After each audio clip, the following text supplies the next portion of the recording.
B और सी, इन दोनों में से ही आप रिस्क लेंगे, लेकिन रिस्क कैसा?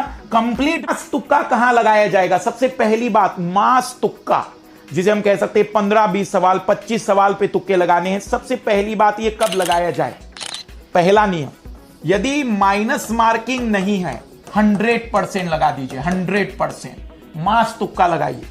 दूसरा, यदि स्पष्ट हो जाए कि हम मैदान से बाहर हैं, रिस्क लीजिए। अब रिस्क लेंगे हम, या तो माइनस मार्किंग नहीं है या स्पष्ट हो जाए कि मैदान से बाहर हैं, फिर माइनस मार्किंग हो, कुछ भी हो, अब तो ईंट पत्थर मारकर देख ही लेंगे।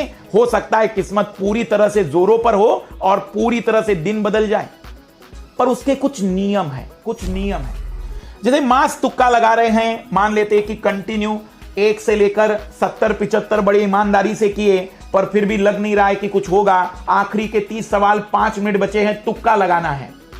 तो जनरली पहला नियम, यदि आपके पास थोड़ा सा टाइम है, 6-7 मिनट बचे हैं, मतलब थोड़ा सा टाइम है, तो मैं आपको एक लॉजिक बता रहा हूं। एक्चुअली एक बार यह घटना हुई थी आईआईटी में कि एक विद्यार्थी ने ऑप्शन सी ही लगाया, केवल सी। उस गरीब को यह भी नहीं पता था कि एग्जाम में क्या करना है क्या नहीं करना है। वो एग्जाम हॉल में गया और सी लगा कर आया,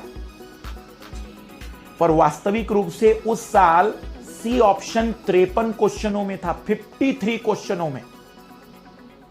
माइनस मार्किंग के बावजूद भी आईआईटी जैसी कठिन परीक्षा में वो लाल पास हो जाता है पिछली रैंक में, लेकिन वो 12वीं में फेल हो जाता है।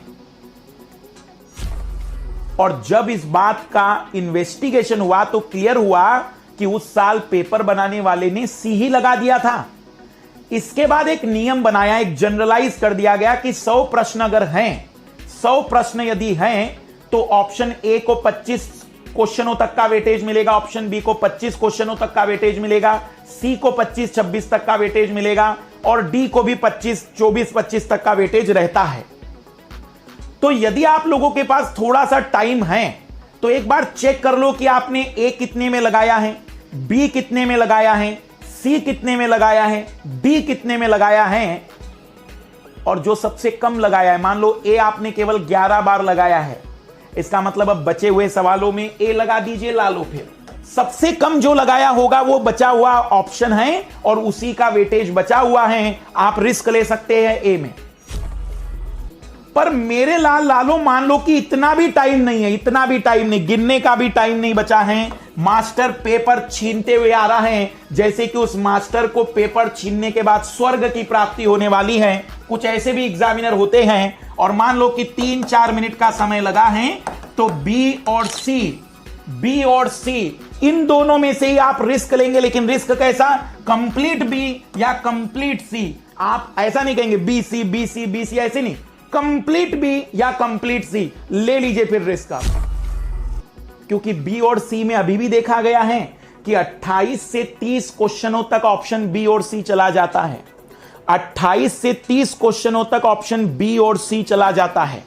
तो सबसे पहला, या तो आप मास तुक्के में कैलकुलेट करिए, या फिर ऑप्शन बी और सी, इसमें से आप रिस्क लेंगे। अगर आप इन दोनों में से रिस्क लेना चाह रहे हैं तो कंप्लीट बी या कंप्लीट सी, इसे कहते हैं मास तुक्का। लेकिन मास तुक्का कहां पर?